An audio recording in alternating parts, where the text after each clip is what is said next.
waving at the referee to come stop the fight. Bow, come stop the fight. Bow, come stop the fight. Am I lying, doggy? From the second Bronny joined the purple and gold, controversy became his shadow. Yet, the current storm isn't merely social media noise. The fire is burning within the inner circle. Word leaked that the atmosphere turned toxic, with veteran players supposedly singling him out. As soon as the king caught wind of this hostility, the stakes reached a boiling point instantly. He arrived in the pros under a mountain of scrutiny following a lackluster stint in California and a terrifying medical emergency. Professional talent evaluators largely ignored his prospects. Regardless, Los Angeles snatched him with the 55th overall pick anyway. This move immediately fueled claims of nepotism over actual skill. It is an open secret that the young man's surname carries him. He reached the big stage strictly via his father's influence, and his statistical performance in July provided zero defense for him. The kid looked lost on the floor, bricking shots and failing to contribute while the team suffered. This is where the anger peaked. Even with his failures, he logged massive court time, ranking high in usage. Teammates fighting for their careers felt sidelined as he received endless opportunities. Sources suggest this preferential treatment fractured the unit's bond, poisoning any potential for camaraderie before the season even kicked off. October arrived, the lights were bright, and legends watched as a historic father and son tandem shared the hardwood for the first time. A truly cinematic and heartwarming spectacle for the history books. But then, the cold truth hit. While the minor leagues seem like a fit, the bright lights of the main stage feel premature. An anonymous peer from the offseason circuit claimed that the rules simply did not apply to him like they did others. He was isolated from the roster's flow. The coaching staff forced plays to make him shine, leaving his peers as mere spectators. This sparked deep-seated bitterness. Players believed their professional lives were being tossed aside to nurture the heir of the franchise icon. High-profile commentators openly doubted his merit, wondering if the front office was manufacturing a career that simply wasn't earned through sweat. Now, let us dive into the heart of this chaos. Listen closely, everyone. Is it finally time to admit that his talent level falls far short of what a championship-caliber roster requires? Are we ready to face the music yet? Despite the noise, the executives in the front office refused to blink or pivot. The higher-ups dismissed the backlash as pure envy, claiming the critics were just bottom-tier players who lacked the skill to compete.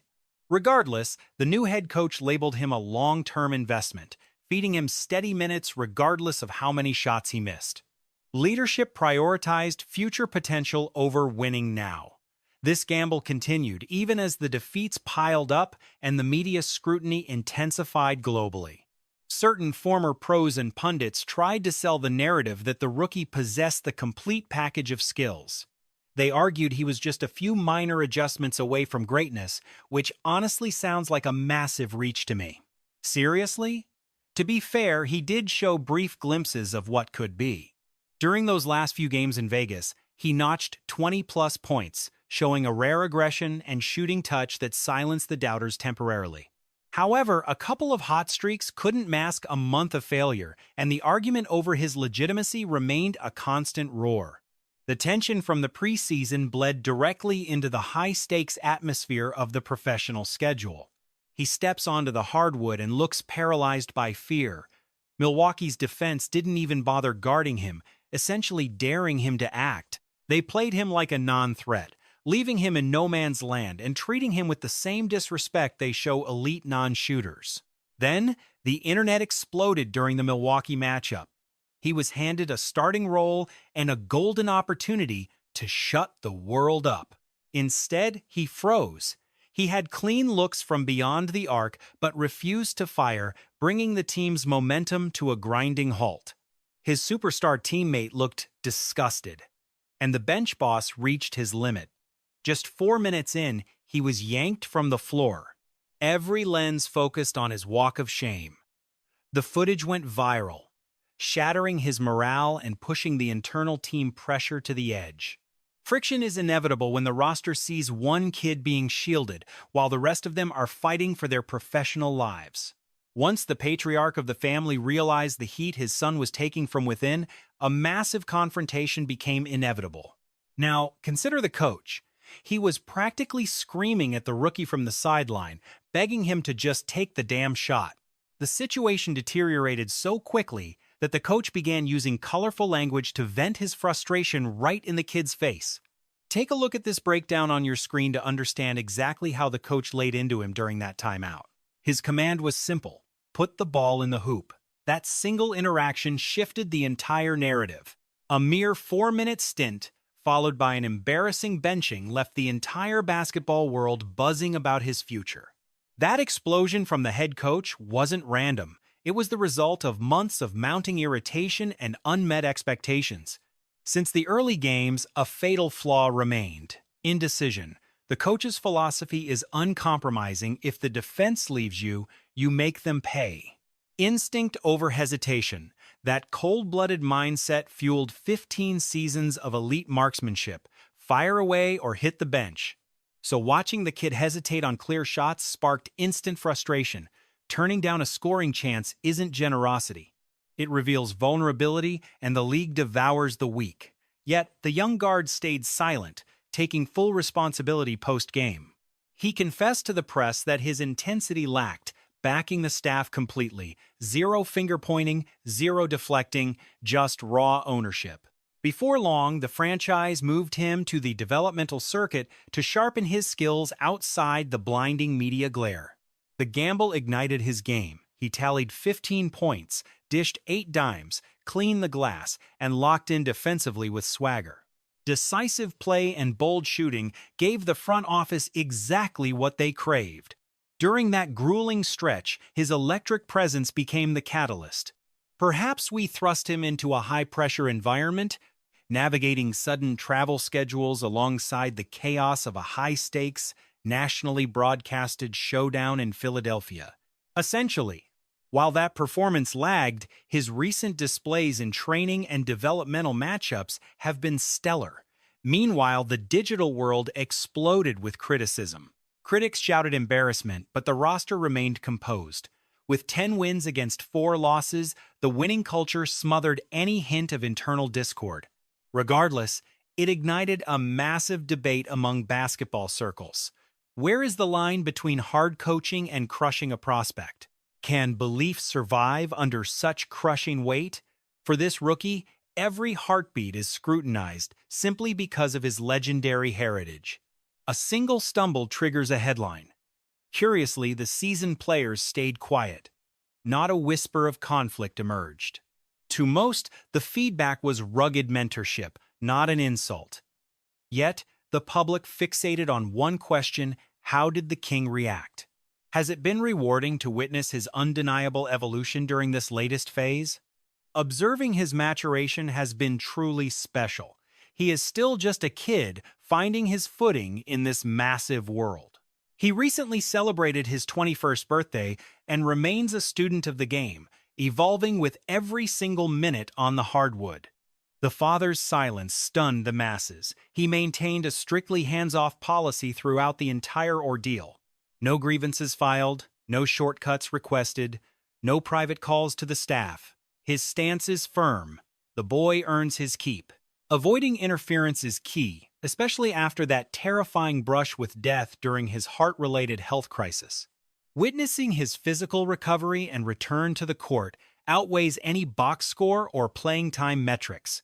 He tracks that gradual ascent, swearing by the progress that remains invisible to the cynical public. This path transcends the flashing lights. It centers on resilience and the transition into manhood. He seems to cherish the grind, though he is the better authority on that. He no longer lives under my roof, which naturally limits our daily interactions and deep conversations. The young man has his own residence now, so my oversight has faded, but he is thriving. Even when playing time dwindled to 60 seconds against San Antonio, the legend refused to voice any frustration. No social media outburst or backstage demands occurred.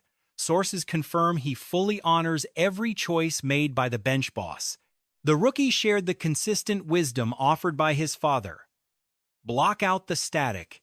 Disregard the whispers and online hostility. Avoid the toxic threads and focus on the labor. Master your own actions. Everything else is merely a sideshow. This mental toughness anchored him while global critics sharpened their knives. For a father, witnessing this, having the privilege to see your own flesh and blood chase a lifelong ambition is exactly what he always envisioned. We questioned his ultimate objective many times, and his answer never wavered. He belonged in the highest tier of basketball. Watching him finally stand on the threshold of that massive achievement as a father leaves me breathless. Every parent simply wants their children to turn their wildest fantasies into a concrete reality. This narrative transcends the sport itself. It is not about the demotions, the hate, or the trending highlights. It is about the grit. While most rookies would crumble beneath this immense weight, he remained unshakable. He embraced the grind and battled for his spot. He took no easy routes, despite having the world's most famous surname. In professional hoops, lineage might get you through the entrance, but only raw talent secures your stay. If this deep dive resonated, like and subscribe, because the saga of this father and son is just beginning. He is certainly his own man, just as I am my own person. Managing that level of observation and the digital onslaught at such a tender age would have broken me. When I entered the league at 18, the internet wasn't a factor, even though the pressure was immense. Massive expectations weighed on me, but I was spared the relentless 24-hour cycle of modern public judgment. From the evening news to sports panels, every single broadcast seems totally obsessed with this one person. King James traditionally pulls the strings, yet regarding his eldest, he has maintained a strange distance lately. Unlike his shadow general manager tactics of the past, he is swearing to let this process unfold naturally this time. On October 1st, 2025, LeBron shared a post framing his family dream as a personal milestone, rather than a demand for court time. Still, the mystery of how exactly the kid ended up in purple and gold lingers everywhere. Haters instantly screamed that blatant favoritism was the only reason. Most scouts ignored him for the second round, yet he secured the 55th overall spot regardless. His agent, Rich Paul, reportedly bullied other front offices, threatening a move to Australia to scare them off the trail. The league blinked, allowing the Lakers to snatch him in a calculated, unprecedented family power play never seen before. They are not just teammates. They are essentially marketed as a mandatory package deal for the whole team. It looks like the King might have gambled a bit too aggressively on his leverage this time. Not only did he secure $55 million from a desperate contender, he forced his struggling kid onto the roster too. Since nobody else wanted the deal, he is stuck in Los Angeles for now. The spark was lit back in 2022 when he vowed to follow his kid anywhere in the league. He basically admitted that playing with his boy mattered far more than chasing another championship ring. Once the draft concluded and he inked a 2-year extension, the media firestorm truly ignited. The outrage was massive, with fans claiming the entire draft system had been compromised for one family. Former center Brown did not hold back, accusing him of stealing opportunities from more deserving young ballers through pure force. Stephen A. Smith tore into the box scores, wondering why a struggling player was even getting minutes this week. This goes deeper than mere analytics, draft picks, or accusations of family bias at the very top. This is about a legendary dad watching his kids survive a brutal spotlight while learning to fight and grow. The road ahead is long, and these harsh trials will eventually forge the man he becomes in the end. If this story hooked you, hit that like button, subscribe, and tell your hoop-loving friends about all this drama. Stick around, because this family legacy saga is only just getting started.